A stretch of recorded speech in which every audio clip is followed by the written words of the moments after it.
C'est très important de faire la différence entre la possession et l'habitation.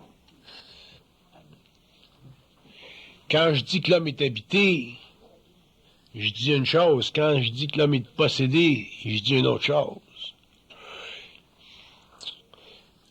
On est rendu à un point où, à partir du moment où on traite de l'occulte de la conscience, on est obligé d'utiliser des termes et définir ces termes-là d'une façon claire et nette pour que l'individu éventuellement puisse bénéficier d'une structure mentale allégée plutôt qu'alourdie. La possession chez l'être humain, c'est la domination de sa conscience par une entité astrale.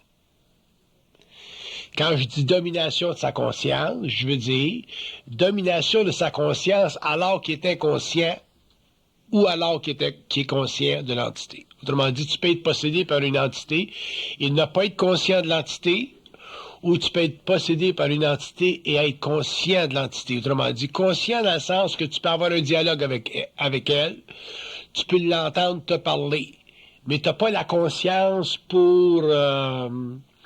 t'as pas la conscience nécessaire pour l'arrêter, la confiner, y mettre un stop, ainsi de suite. La possession, c'est un très, très grand karma pour l'homme. C'est une très grande souffrance pour l'homme.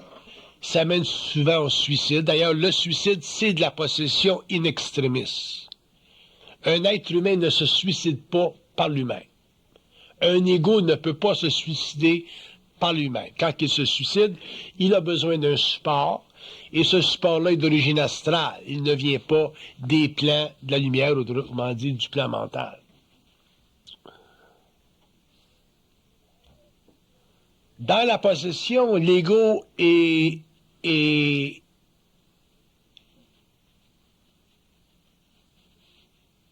l'ego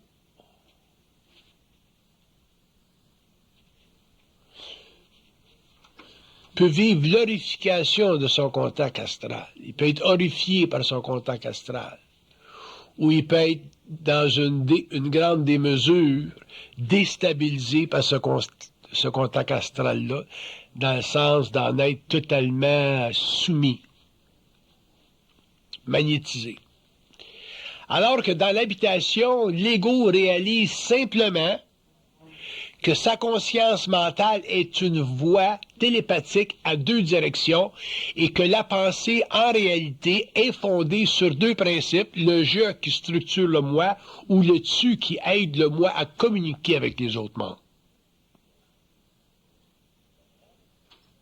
Donc, dans l'habitation, quand on parle d'habitation, on parle de conversion de la conscience du moi à une conscience intégrale, à une conscience objective, non astralisée, purement mentale, c'est-à-dire une conscience qui a la capacité d'interpeller l'interlocuteur.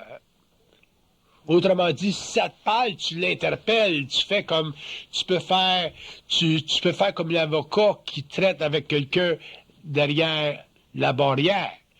Autrement dit, tout ce qui est dit, tu peux le contester, tu peux le raffiner, tu peux l'amener à une plus juste mesure. Autrement dit, ça fait partie de la conscience mentale de l'homme d'avoir une relation claire avec le contact. Autrement dit, si la relation avec le contact est très claire, la pensée est très juste, très vibrante, très créative, et elle est mentale, c'est-à-dire qu'elle permet à l'homme de comprendre les aspects matériaux ou immatériaux d'existence.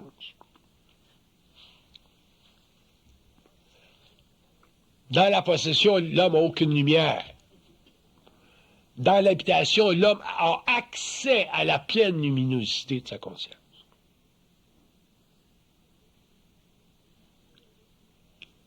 Mais le premier mouvement de cette conscience-là, la descente de cette lumière-là dans l'ego, crée au début l'impression chez l'homme d'une possession parce qu'il n'est pas habitué. Il n'a pas l'habitude du contact. Il ne sait pas traiter avec. Souvent, le contact va utiliser la mémoire de la race. Autrement dit, si vous êtes islamiste et vous vivez le contact, bien, vous allez vivre le contact en fonction des structures islamiques de votre conscience planétaire. On va vous dire, mais c'est Allah qui te parle au début. Mais dans le temps, tu vas réaliser que c'est pas Allah qui te parle. On va te dire, c'est Mohamed qui te parle. Si tes structures mentales ou idéologiques ou spirituelles idéologiques sont d'ordre judaïque, c'est la même chose. Si t'es catholique, bien, on va te dire c'est le Christ qui te parle, ou c'est la Vierge qui te parle, ou c'est Saint Jean-Baptiste qui te parle. Il y en a toute une gang dans le canon chrétien qui peuvent te parler, dépendant de tes affinités quand tu es jeune. Si ta mère, quand tu étais jeune, elle te parlait de Saint-Jean Chrysostome, mais on va dire, ils vont dire c'est Saint-Jean Chrysostome qui te parle, parce que déjà, tu es capable de faire une certaine association spirituelle avec une entité pour pouvoir, au début, commencer à faire le dialogue. Mais avec le temps, tu vas réaliser que c'est pas Saint-Jean Chrysostome qui te parle. Puis c'est pas la Vierge qui te parle, puis c'est pas le Christ qui te parle, et ainsi de suite. Le processus de différenciation symbolique, occulte, ésotérique, religieux, spirituel de ta nouvelle conscience, ça fait partie de ce que j'appelle l'initiation solaire, c'est-à-dire le processus par lequel l'ego est amené à une conscience intelligente par rapport à l'invisible au lieu d'être amené à une conscience réceptive par rapport à l'invisible. Ce que j'ai contre la voix intérieure ou le concept de la voix intérieure ou le phénomène de la voix intérieure, c'est que l'ego est réceptif simplement à la voix intérieure. Donc, étant réceptif à la voix intérieure, il est en contact avec une entité astrale. Si l'entité astrale est de bas niveau, il va avoir des problèmes. Si l'entité astrale est de haut niveau, il va avoir moins de problèmes ou une autre sorte de problème. Mais il va toujours demeurer dans l'inintelligence de sa conscience parce qu'il n'y aura pas la fortitude mentale de s'investir du droit ou du pouvoir de la contester.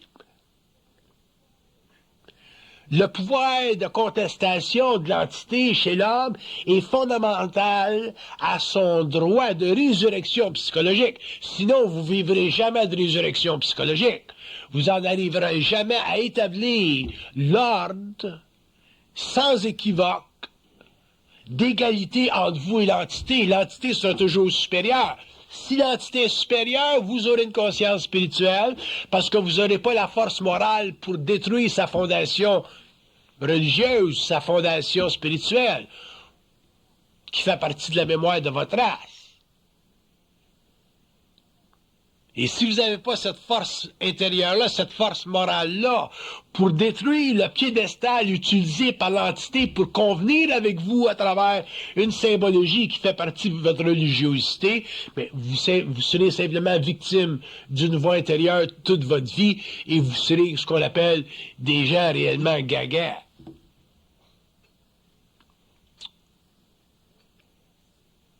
Puis être gaga, c'est pas intelligent, parce qu'être gaga, t'as pas de pouvoir sur l'entité. Être gaga, t'es pas capable de la contester.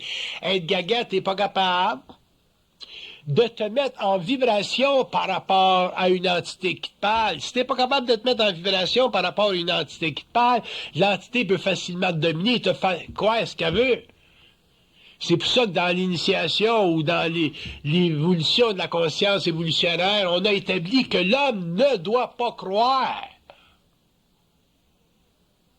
À partir du moment où un être croit un être, que l'être soit matériel ou que l'être soit immatériel, à partir du moment où une intelligence ou une unité intelligente croit une autre unité intelligente, il s'assujettit à l'autre unité intelligente. Bon. Dans le cas de la croyance d'un homme par rapport à un homme, c'est pas tellement grave parce que sur le plan matériel, on peut se voir, on est là physiquement. Mais dans la relation entre un homme et une entité, le phénomène de croyance est très dangereux parce que l'homme n'est pas capable de statuer la vérité par rapport à une entité. S'il n'est pas capable de la contester, l'entité. Pour statuer la réalité par rapport à une entité, il faut qu'il puisse contester la vérité de l'entité.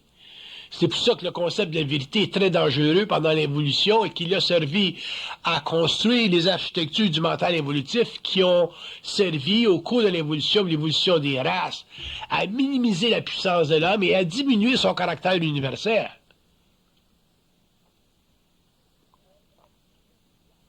Un homme qui ne croit pas, qui n'a pas les structures mentales nécessaires pour la croyance ou établir le phénomène de la croyance, et même s'il n'est pas très très développé en conscience, il est en puissance créative.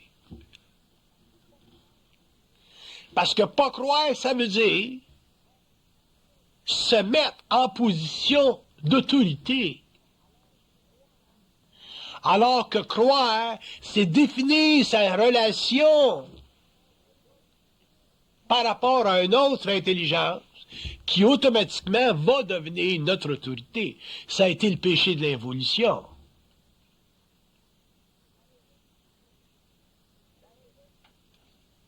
La raison pour laquelle la structure du mental humain aujourd'hui est une structure réflexive, c'est parce que dans le processus de la réflexion, l'homme n'a pas de travail à faire. L'homme n'a pas de contestation à faire. L'homme n'a pas les outils psychiques nécessaires pour converser sur un pied d'égalité avec des entités qui, dans le passé de la race, étaient considérées des dieux. Tu ne peux pas demander à un Romain ou à un homme de la Renaissance ou à un homme de l'évolution dans le passé de contester son Dieu. Il aurait frémi puis il en serait mort. Il serait venu fou, simplement de crainte, ou totalement alourdi par la culpabilité spirituelle. Alors que dans l'évolution, si le Nazaréen avait été dans le principe de l'intelligence au lieu d'être dans le principe de l'amour, le Nazaréen n'aurait jamais accepté la crucifixion. Il n'aurait jamais accepté la programmation spirituelle qui lui a été donnée quand il venait en contact astral avec des entités qui faisaient partie de son domaine, de son royaume astral. Il aurait vécu quand même une initiation, mais il aurait eu la force mentale pour se séparer de la volition divine qui l'invitait à une initiation. Mais ça faisait partie de sa mission sur la Terre, parce qu'il était doué, il était touché par l'amour. Ça a été son rôle, c'est ce qui a amené à l'humanité, le grand principe de l'amour. Mais dans l'évolution, l'homme aimera d'une autre manière, d'une autre façon, et pour que l'homme aime d'une façon qui soit intelligente, il sera obligé d'haïr les dieux, de s'affranchir de l'amour qu'il a eu pour les dieux comme le Christ a eu et les anciens initiés ont eu, pour finalement rediriger son amour vers les hommes et de garder toujours sa colère vivante envers les dieux afin de maintenir son indépendance psychique et son indépendance psychologique et galvaniser sa relation avec les forces pour que lui, en tant qu'individu, soit capable de toujours être en domination, en puissance par rapport à ces forces-là. C'est ça, l'évolution. Dans l'évolution, l'entité ne domine plus l'homme. L'entité est en relation psychologique avec l'homme, l'entité est en relation télépathique avec l'homme, mais elle ne le domine plus parce que l'homme ne peut plus la croire. Donc, si vous me demandez quelle est la différence entre l'évolution et l'évolution, je vous dirais, dans l'évolution, l'homme a cru, dans l'évolution, l'homme rejettera la croyance de manière absolue. En rejetant la croyance de manière absolue, l'homme sera obligé de vivre absolument sa conscience mentale. Quand tu rejettes la croyance de manière absolue, tu vis absolument ta conscience mentale parce que tu ne peux plus utiliser les supports extérieurs à toi-même. Quand tu ne peux plus utiliser les supports qui sont extérieurs à ta conscience personnelle, tu deviens ou tu développes ce que j'appelle une conscience intégrale, c'est-à-dire que tu deviens un être en autorité. En autorité, ça veut dire quoi? En autorité, ça veut dire que tu as le pouvoir créatif de toujours résoudre les énigmes de la conscience existentielle. C'est ça, être en autorité. Si tu rencontres 10 hommes en autorité, ils vont être capables de résoudre les énigmes de la conscience existentielle ensemble. Ils n'auront jamais de problème d'autorité entre eux autres, parce que l'autorité ne définit pas le caractère territorial de la domination. L'autorité définit la puissance créative d'un moi intégral. À ce moment-là, ben, ça devient intéressant pour 3 hommes, 2 hommes, 10 hommes en autorité de se parler. Parce que quand ils se parlent, ils éveillent réellement des égrégores très puissants sur une planète et ils sont capables de créer à volonté des écoles ou des centres de connaissances. Toujours avec la notion, l'imprimatur, le motto de ne pas les croire. Pourquoi est-ce qu'il y a des cultes sur la Terre? Pourquoi est-ce qu'il y a des religions sur la Terre? Pourquoi est-ce qu'il y a des églises? Pourquoi est-ce qu'il y a des confréries? Parce qu'on croit. Dans l'évolution de la conscience supramentale sur la Terre, il n'y aura pas de croyance, donc il n'y aura plus de culte, il n'y aura plus d'église, il n'y aura plus de communion d'esprit. Il y aura simplement des individus en conscience intégrale, en relation harmonique avec d'autres individus qui auront des consciences similaires. À ce moment-là, le respect de l'individu sera intégral, les effets de l'évolution seront arrêtés à l'échelle de l'individu et ne pourront plus se propager à travers lui. Il se propagera simplement à travers le reste de l'humanité. Mais à travers lui, ça ne se propagera plus. Donc, techniquement, sur une base évolutive de 2, 3, 4 000 ans, 5 000 ans, 10 000 ans, quand il y aura beaucoup d'hommes conscients sur la Terre, les effets, la contagion de la croyance ne pourra plus se propager. Donc, les structures idéologiques de l'évolution qui ont captivé l'ego pour le profit de la domination astrale, pour le profit de la possession astrale, ça sera limité. Et à ce moment-là, l'homme n'appartiendra plus à la 5e race racine. L'homme fera partie d'une 6e race racine, puis éventuellement, cette race-là sera tellement épurée sur le plan mental qu'elle donnera naissance à une 7e race racine qui sera la dernière race que l'humanité connaîtra sur la Terre. Puis après ça, l'homme commencera son évolution jupitérienne où il n'y aura plus besoin de corps physique parce qu'il sera en conscience moroncière.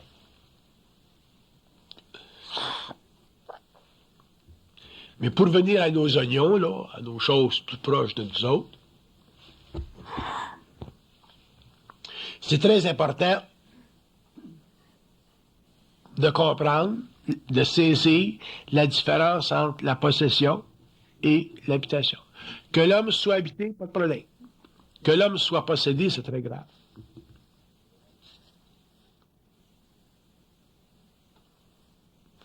Parce que la possession, c'est une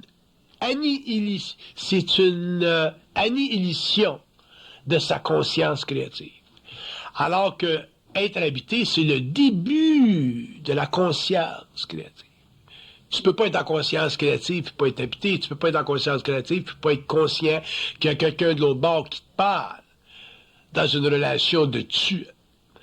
Tu peux pas être pour être conscient, tu peux pas être manquer ou ne pas accéder à une forme de télépathie. Parce que tu as besoin de l'information quand tu es conscient. Tu parles. Tu parles à partir de rien. Tu es toujours en processus créatif. Si tu écris un livre, il s'écrit tout seul. Si tu es en conférence, ça parle tout seul. Donc, pour écrire un livre, pour qu'un livre s'écrive tout seul, ou que ça se parle tout seul en conférence, ou que tu partes en conférence de n'importe quel point, tu es obligé d'avoir une source. Un ego qui est réflectif ou qui pense, ne peut pas partir de n'importe quelle source parce qu'il n'y a pas accès à l'infinité de sa conscience. C'est le phénomène, c'est le fait d'avoir accès à l'infinité de sa conscience qui crée chez l'homme au début, dans ce processus évolutif-là, l'impression qu'il est en train de perdre son esprit. Mais c'est pas qu'il perd son esprit, c'est qu'il est en train de perdre un peu de sa mémoire vive, la mémoire qui n'a pas de besoin, la mémoire ancienne pour qu'il soit rempli de quelque chose de neuf. Fait qu'à partir du moment où vous perdez un peu de votre mémoire vive, qui sert à structurer votre ego et à donner à votre ego l'impression d'être intelligent. Bernard, c'est pas la mémoire morte que tu parles? Mémoire morte, mémoire vive, c'est la même chose. C'est parce que je parle en termes du computer, là. La mémoire morte. Mais pour vous autres, elle est vive, cette mémoire-là.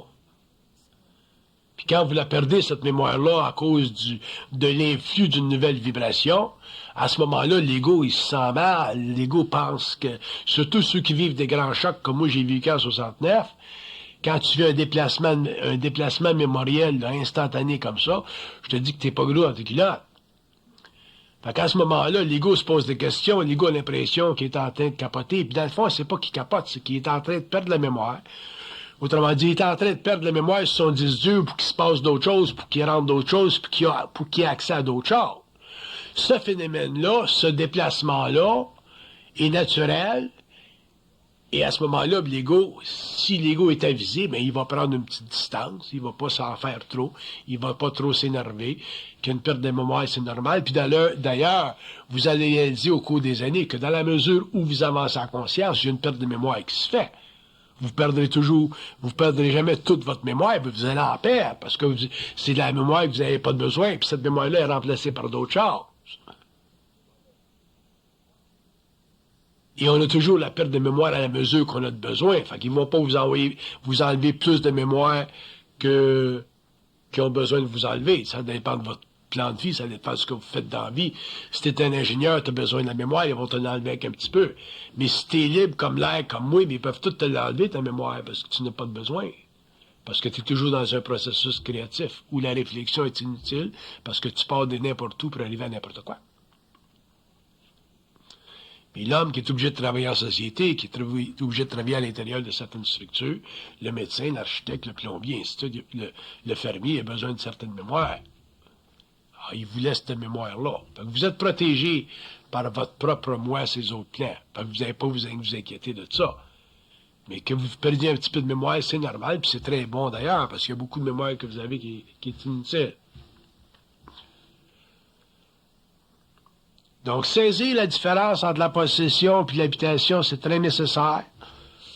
C'est une valeur que j'ai pas. Je ne sais pas si j'ai écrit ça ou si... J'ai-tu écrit ça? Non? En tout cas, il faudrait que je le fasse un jour, que ce soit clair. Parce qu'il y a beaucoup de choses à dire dans le phénomène de la possession. Il y a beaucoup de choses à expliquer dans le phénomène de l'habitation. Mais si t'es habité et tu ne le sais pas, c'est pas une forme de possession.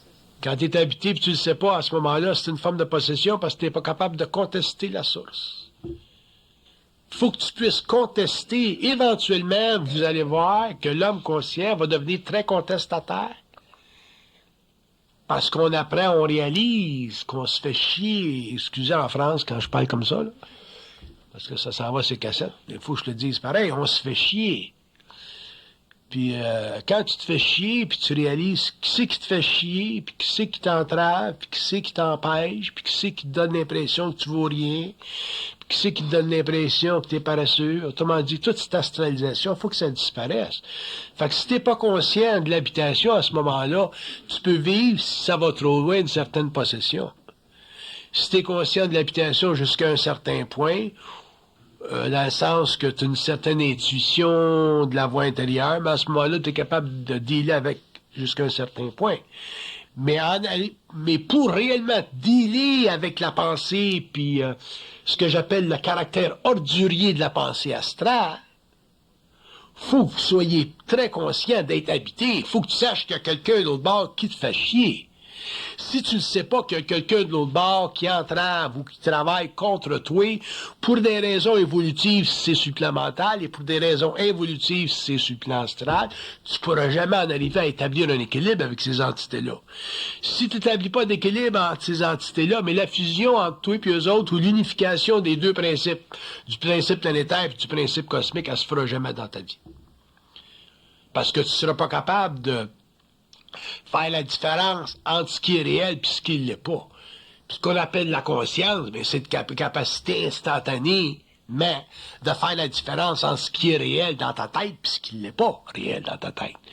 Fait que la conscience d'habitation est importante. L'opposition que l'homme doit apprendre à faire, parce que au début, quand le contact va se faire avec vous autres, il va pas être parfait, le contact, ça va prendre des années, ça. C'est un ajustement vibratoire, ça se fait, ça prend des années.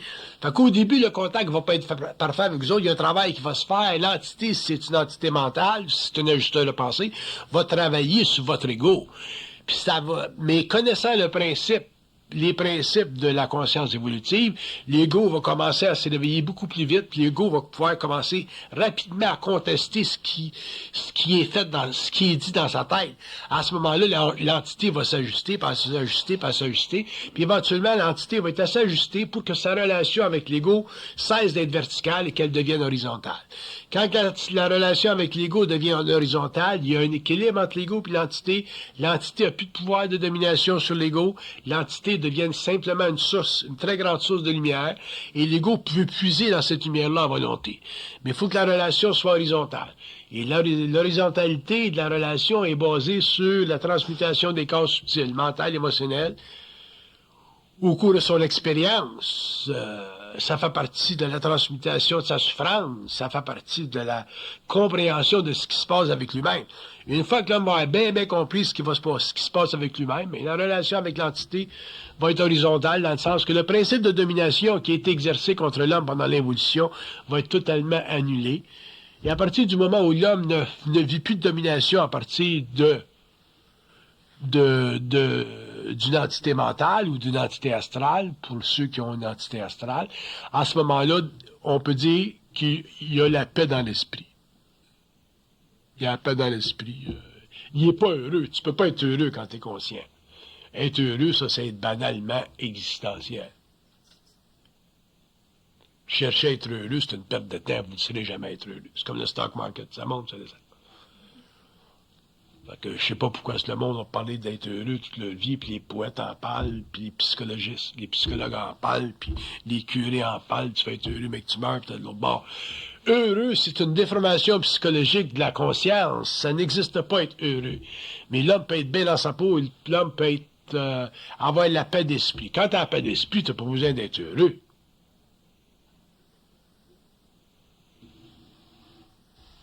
Il se passe rien. Tu n'as pas besoin d'être heureux. Mais tu peux pas être heureux tout le temps. Vous le savez, vous vous mariez, ça marche bien, pour ça vous êtes plus heureux. Tu rencontres une belle fille un soir, puis vous faites l'amour, puis elle est heureuse, le lendemain matin, quand elle a la tête sur l'oreiller, puis tu es sorti pour aller travailler, elle est plus heureuse.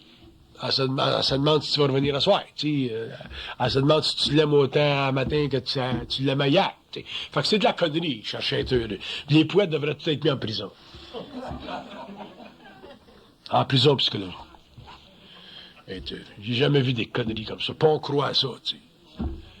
Des chansons d'amour. Parle-moi pas des chansons d'amour. Moi, je déteste les artistes. Il y en a quelques-uns que j'aime, là. Mais les artistes, en général, je peux pas les sentir. Pour moi, c'est des grands cons, tu sais. J'ai jamais vu du monde bouleverser une conscience humaine puis créer des mirages à l'humanité. Moi, là, à partir, là... Oh, non, faut pas que je parle des artistes. Je pense que le verre va l'éviter ça la table. J'y ai trop en monde ici. Parce que pour moi, les artistes, c'est pas du monde intelligent. Par contre, ils ont une grande fonction sociale. Ils amènent l'humanité ensemble, puis ils font des pressions ici et là. Fait qu'ils ont un rôle à jouer au niveau social. Mais au niveau individuel, les artistes n'ont aucun rôle à jouer, pas tout. Fait que quand tu commences à te remplir trop de la tête, là, de la fabulation, mais là, tu commences à t'astraliser. D'ailleurs, c'est pour ça que les jeunes n'ont plus d'identité. Ils ont la musique dans la tête. Ça se promène, t'es voué sur la rue, là. Le Walkman dans la poche droite, puis les deux petites oreilles, là, puis ils écoutent. Là. Puis quand ils écoutent trop, ben là, ils chantent, puis ça joue. Ça conduit leur char, puis ils sont toujours après à chanter. Tu vas dans les restaurants, c'est toujours de la musique. T'es pas capable d'avoir la paix. C'est une maladie, ça. Puis il y a du monde qui font des millions à ça. T'sais. Ils font des millions. Fait que... moi, je pense que je fais de la musique chez nous une fois par année, c'est à Noël. Le monde aime ça danser. Bon, ça, j'ai pas besoin de ça, de musique. Ou de la musique pure, là, des notes, moi. De la musique pure. Ou qu'il n'y a pas quelqu'un qui te chante une histoire, là. T'sais. Mais il y en a qui chantent des histoires qui sont pas pires. Il y en a qui sont cute. Je peux pas mettre tous les artistes dans la poubelle. J'en mets au moins 90%.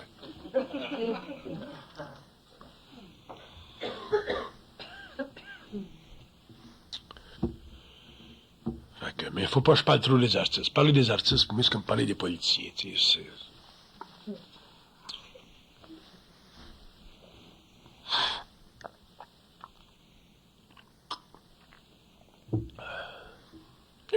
je t'aime à la folie. c'est même pas, moi, je t'envoie du rocher. Tu sais. Puis le monde croit ça, tu sais. Puis ça va tellement loin.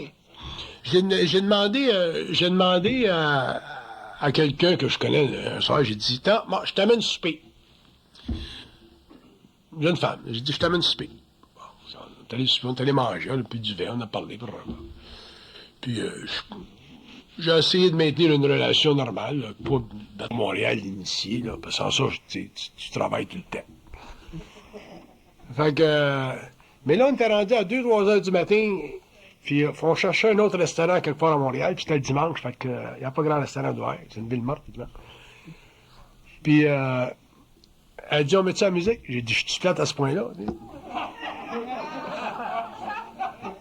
Elle n'était pas capable de prendre le silence, là, tu sais. On met ça à la musique. J'ai dit, pas me mettre de musique avec moi, t'es fait à l'as, tu sais. Je te dévaque l'autre coin. Fait que c'est rendu une maladie, c'est rendu maladif, la musique. Maladif. Fait que, parlez-moi des artistes. Je continue sans possession. C'est une forme de possession, là.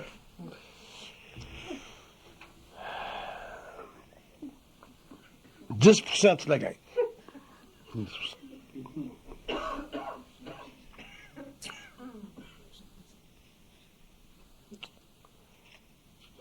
Oui. S'il y en a qui écoutent cette cassette-là, demain, elle va se passer pour tout le monde. C'est sans importance que le monde pense de moi. C'est sans importance. Aucune. Aucune. C'est nouveau en crise sur la planète. Là. Ben ouais, mais qu'est-ce que tu veux? Si tu deals pas avec du neuf, tu vas toujours dealer avec du vieux. Hein?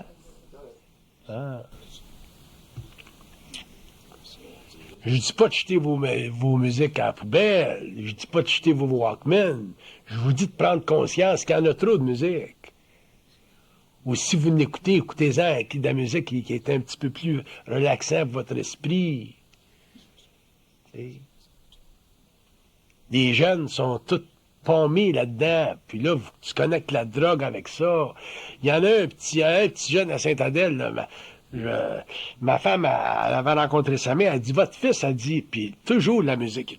Chaque fois que tu le voyais, il était tout le temps avec son Walkman sur la rue, puis il parlait, puis il était tout parti. Puis ma femme avait dit à sa mère, elle dit, votre garçon, elle dit, si il en arrive pas à contrôler, il va se suicider. Il s'est suicidé 3 mois plus tard. Puis il y en a des jeunes qui sont réellement pognés dans la musique, c'est une drogue, hein. Ils sont pas capables de vivre sans musique, puis ça devient encore pire, puis pire. Pourquoi? Parce qu'on vit dans une société où l'homme est totalement aliéné, puis quand tu es aliéné, qu'est-ce qui se passe? Tu regardes ce qui se passe chez tes aînés. Tu regardes ce qui se passe chez les autres.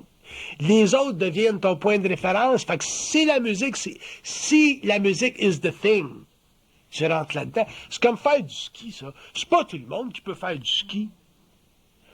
C'est pas parce que c'est hip de faire du ski, puis ça donne un statut social de faire du ski, que c'est bon pour tout faire du ski. Il y a des strings astrologiques qui devraient jamais faire de ski.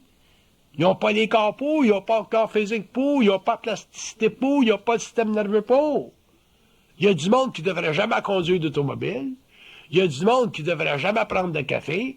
Il y a du monde qui devrait jamais boire de scotch. Mais non. Le café, c'est bon, le scotch, c'est bon, les automobiles, c'est bon, le ski, c'est bon, puis la musique, c'est bon. Fait que qu'est-ce qui arrive? C'est que t'es plus capable, t'as plus d'individualité.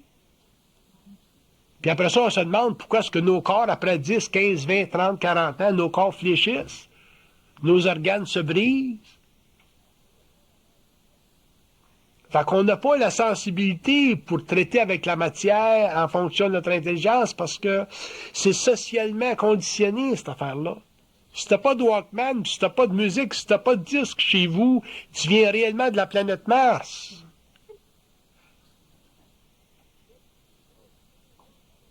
Tu vas d'une maison, la première chose que le monde font de la musique. C'est rendu maladif. Le gars, il amène sa blonde chez eux, il baisse les lumière puis il met de la musique. Il n'est pas capable de s'asseoir dans la cuisine, dans la grosse lumière frette. C'est pas romantique. Il n'y a pas assez de chaleur dans l'esprit pour en créer de la chaleur. Il a besoin de la musique.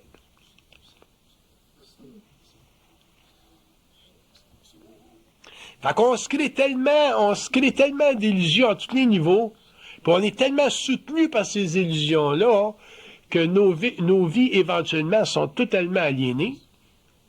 Puis après ça, là, vient le contact avec l'habitation, vient le contact avec d'autres dimensions, puis c'est fret de l'autre bord, hein? Laisse-moi dire que c'est fret. Il n'y a pas d'émotion, eux autres, quand ils te parlent, là, tu sais. Tu demandes, Dieu existe-tu? Ils disent non. C'est final. Là, tu commences à vibrer en tes culottes. Tu leur poses des questions sur l'homme, sur la femme, sur ta femme, ton chum, ton boss, ils te donnent des réponses. Bang, bang, bang, bang. Là, tu commences à vibrer. Fait qu'ils te défont tes émotions. Tu leur poses des questions sur la musique, ils vont te donner des réponses.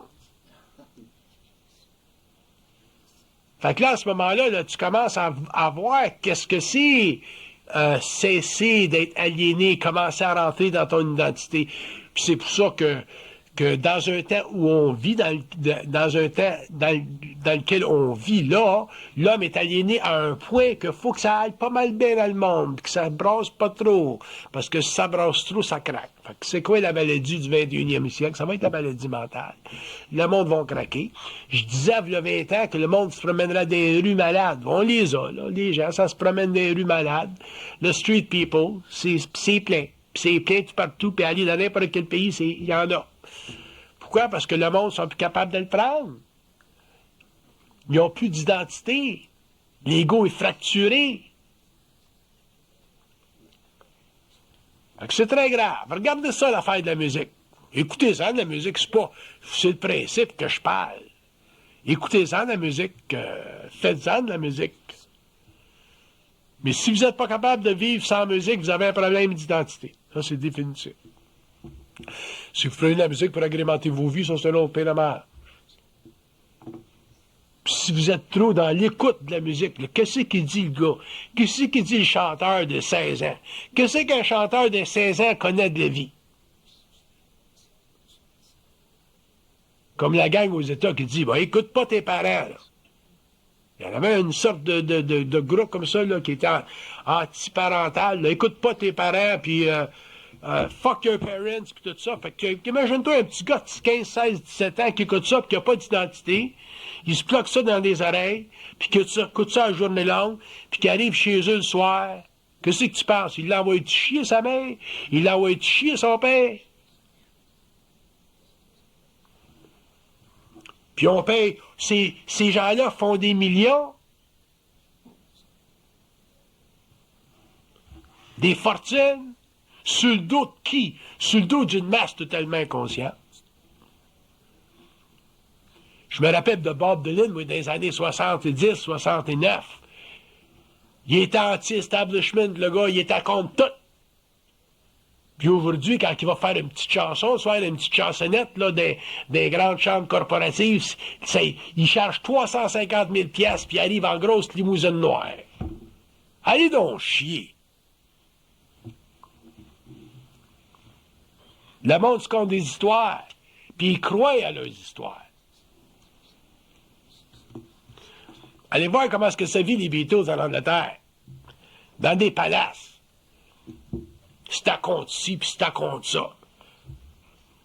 Faut pas prendre l'humanité pour faut pas prendre ce que l'homme a construit d'intéressant pour de la stupidité.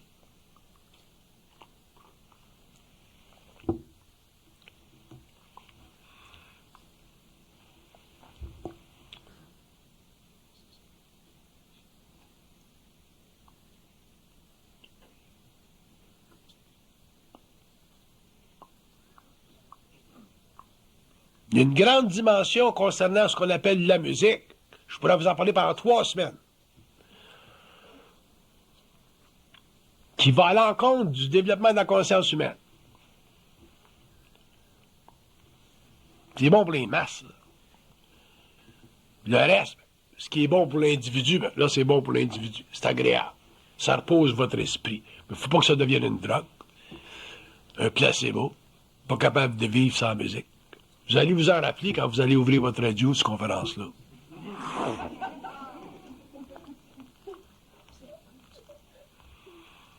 Quand vous allez courir comme des fous, des folles de chez Archambault pour acheter une caisse, un disquette, là. Comme si c'était la fin du monde, là.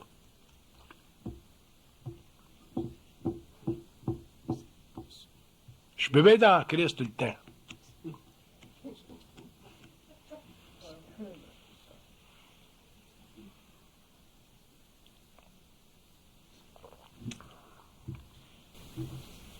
Vous dites que le cinéma, ça va même créer des manipulations. Il y en a beaucoup dans le cinéma, effectivement. La violence dans le cinéma, tu sais, c'est tous les systèmes. Aujourd'hui, je vais vous expliquer quelque chose. Aujourd'hui, l'information, ce qu'on appelle l'information, tous les niveaux d'information, c'est contrôlé par des gros monopoles financiers. C'est de la grosse finance. Regardez ce qui vient de se passer là, en Europe entre Vodafone et Mannesmann, là. C'est 185 milliards pour acheter Mannesmann. Pour contrôler peut-être 35% ou 50% de tous les téléphones cellulaires en Europe. Puis la grosse finance, la finance dans le monde, elle s'en va dans un mouvement pyramidal. Puis les corporations vont devenir éventuellement plus puissantes que les gouvernements. Des CEO qui font 50 millions par année de salaire de base. Effectivement, ils font faire beaucoup d'argent et ainsi de suite. Ça, c'est correct. Mais le point que je veux dire, c'est que aujourd'hui, on vit plus dans le temps de la Piaf, là. OK? La Piaf qui chantait sa petite chanson sur le coin à côté de la rue des 80 à Paris, là, tu sais. C'est un autre. Aujourd'hui, c'est la pièce. Puis c'est toute la pièce. Bon, que les musiciens fassent de l'argent, ça, je comprends, parce qu'ils en font faire à ces grandes multinationales-là.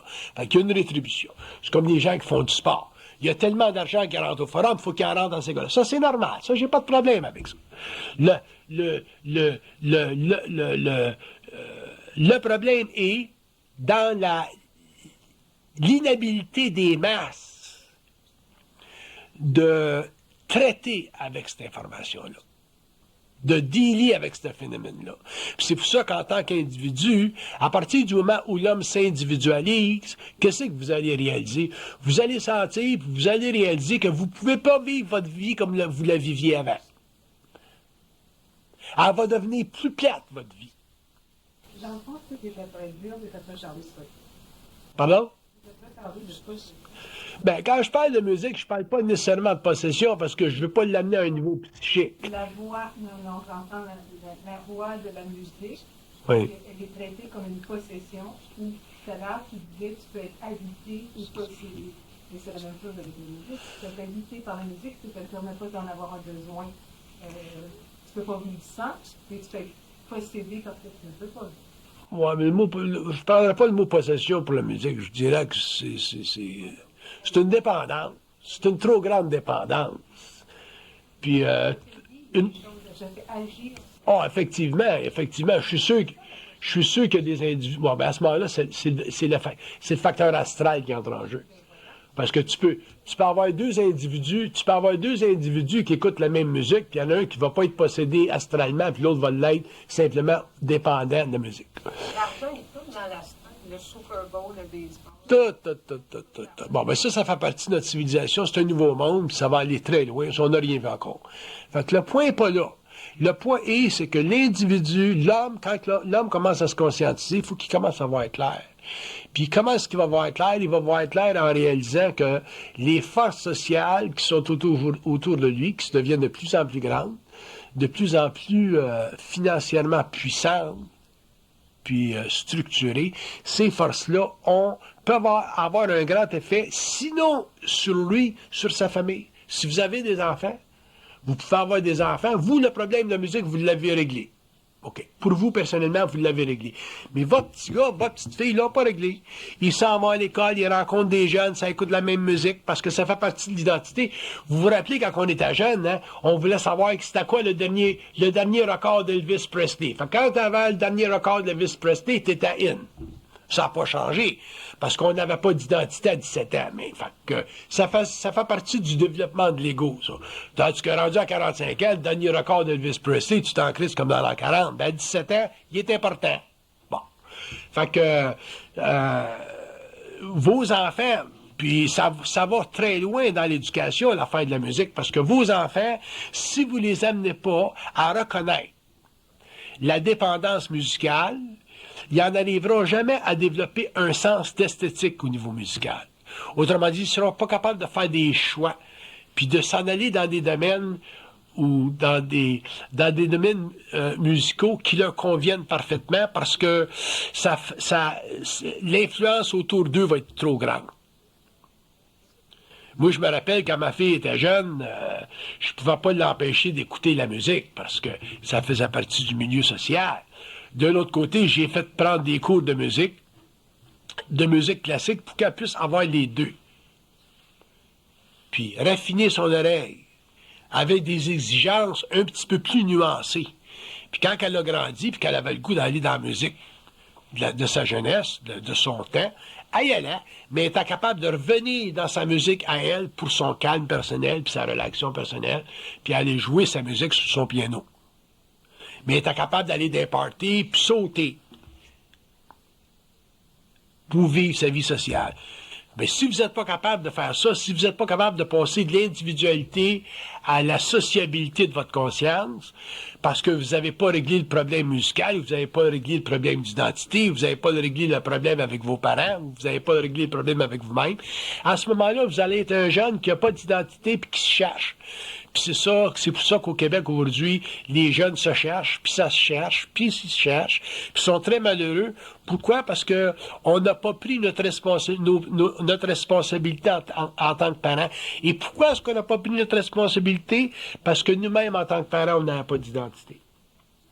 Si on avait eu d'identité, on n'aurait pas eu de problème avec nos enfants. Moi, j'ai aucun problème avec ma vie. Je connais des gens qui n'ont aucun problème avec leurs enfants. Leurs enfants sont allés à l'école, puis sont allés dans ce milieu-là, puis sont revenus chez eux. Et quand ils revenaient à la maison, ils revenaient à la maison. Quand ils allaient dans le milieu, ils étaient dans le milieu, puis ils étaient capables de faire la différence. Mais il y a des enfants qui ne sont pas capables de faire la différence. Fait que on n'a pas pris notre responsabilité en tant que parents. Le système scolaire n'a pas pris sa responsabilité sur le plan social. On a fracturé l'éducation au Québec. On a fait tout le système des cégeps au Québec, ça a été un grand fiasco. Grand fiasco. Les Américains l'ont rejeté, ce système-là. Ça a été testé aux États-Unis, puis ils l'ont rejeté. Nous autres, on est rentrés en bras ouverts là-dedans parce qu'on voulait avoir une sorte d'identité nationale. On a tout payé. On a tout payé le prix. Ça fait que pas avoir d'identité, c'est très, très, très grave. Puis vouloir s'en créer une fausse, c'est encore pire. Fait que l'affaire de la musique, puis les artistes, là, moi, je les appelle des tartistes. Il y en a des grands artistes, tu les reconnais, ils ont une belle vibration, ils sont créatifs, ils engendrent quelque chose, ils élèvent l'esprit. Mais ce qui descend à l'esprit, pour moi, ça fait pas partie de l'artisterie de l'homme. Ça fait partie de ses convolutions astrales, transmises à travers un médium comme la musique, qui est en train d'envoûter toute une humanité. Là, c'est évident que sur le plan social, sur le plan politique, ça a des grands enjeux. Il y a des joueurs de musique qui sont allés en Afrique du Sud pour faciliter l'intégration de l'élimination de l'apartheid. Ça, c'est le grand rôle qu'ils ont sur le plan social.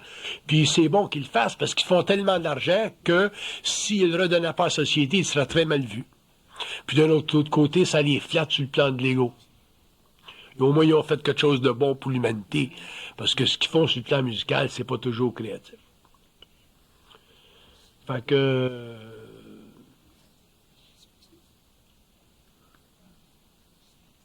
Fait qu'être entiché de musique, pour moi, c'est très aliénant. Être entiché de n'importe quoi, c'est aliénant.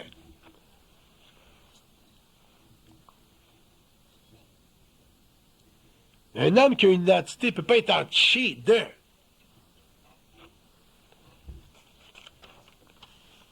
T'aimes ta femme, mais tu peux pas être esclave fou comme de la marde de ta femme.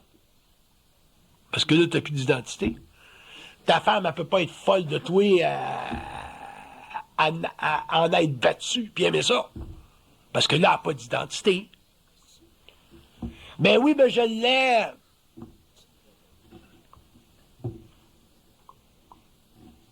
Le gars de bas, puis tu l'aimes.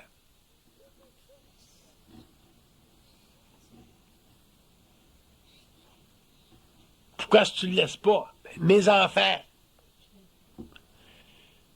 Fait que le chapelet de conneries qui fait partie de notre expérience psychologique, tu pourrais écrire des livres, ça, à l'infini.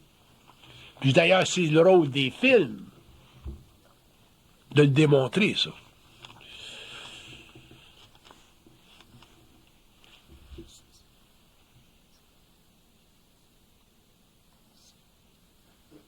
En tout cas, je suis pas content de ce qui se passe au niveau musical. Au niveau de l'influence de la musique chez l'homme. Ce qui se passe au niveau recherche musicale, ça c'est un autre élément. C'est pas ça qui est mieux. Mais l'influence, le désordre psychologique, psychique que ça crée chez les jeunes, la dépendance, puis c'est pas la faute c'est pas la faute de l'industrie, hein? C'est la faute des parents. Le rôle de l'industrie, le rôle de l'homme, le rôle de la science, le rôle de la culture, le rôle des arts, c'est de créer de l'émancipation. Que ça aille dans une direction, que ça aille dans l'autre, ça dépend toujours de la définition de la conscience humaine dans un axe de temps quelconque. Mais le rôle des parents dans l'éducation, c'est de définir la relation entre les enfants et ces structures-là qui sont créées dans le monde par des gens de différents acabits. Certains qui ont des grands talents, certains qui ont moins de talents. Ou des corporations qui veulent pousser le produit. Fait que le rôle des parents est très grand. Puis si vous ne vous occupez pas de vos enfants, c'est parce que vous n'êtes pas capable de vous occuper de vous-même. Puis si vous n'êtes pas capable de vous occuper de vous-même, vous n'aurez jamais des familles intégrées, puis des familles réussies, puis des familles qui sont capables de supporter le grand poids d'une existence planétaire.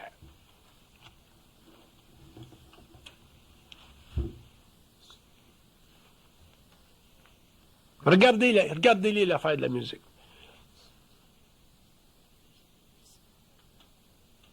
Puis ceux qui ont un contact intérieur, faites-les le contact avec eux autres. Vous allez voir ce qu'ils vont vous dire, sa musique. Vous allez voir qu'ils ne sont pas aussi entichés de la musique que vous autres, vous l'êtes. Ils en sont bêtes.